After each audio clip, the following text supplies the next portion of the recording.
Zlato sa na území dnešného Slovenska objavovalo už veľmi dávno. Najprv ho ľudia získavali najjednoduchšie – ryžovaním. To znamená, že v riekach a potokoch preplachovali piesok a štrk, kým na dne nezostali malé, ťažké zrnká zlata. Takéto riečne zlato prinášala voda z hôr, kde sa zlato nachádzalo v horninách. Keď sa ukázalo, že zlata je viac, začali v stredoveku vznikať banské mestá. Králi dávali baníkom a mestám zvláštne práva. Mohli hľadať kovy, vyberať dane a budovať dielne. Tak sa z baníctva stal veľký biznis aj zdroj peňazí pre štát. Medzi známe miesta patrili aj Nová Baňa a Pukanec. V stredoslovenskom regióne spolupracovali banské mestá, aby mali lepšie pravidlá, ochranu a obchod. Najznámejšia je Kremnica. V roku 1328 tam vznikli mestské práva a zároveň sa rozbehla mincovňa. Z kremnického zlata sa razili mince, ktoré boli dôležité pre obchod v celej Európe. Podobne sa rozvíjala aj Banská Štiavnica, ktorá sa stala veľkým centrom ťažby zlata a striebra. Okolo baní rástli domy, kostoly, trhy a cesty, lebo baníci potrebovali jedlo, drevo, kone, nástroje aj lekárov. Baníctvo posúvalo dopredu aj vedu. V roku 1627 sa v Štiavnickom revíri použil pušný prach na odstrel horniny, čo zmenilo rýchlosť a spôsob práce v podzemí.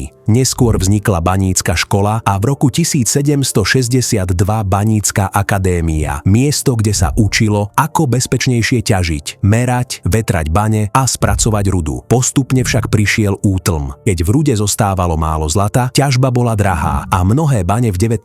storočí zatvárali. V Kremnici sa hlbinná ťažba skončila v roku 1970. Aj dnes sa o zlate hovorí, napríklad pri ložisku Šturec pri Kremnici. Zlato je cenné, ale ťažba môže ovplyvniť vodu, lesy a život ľudí,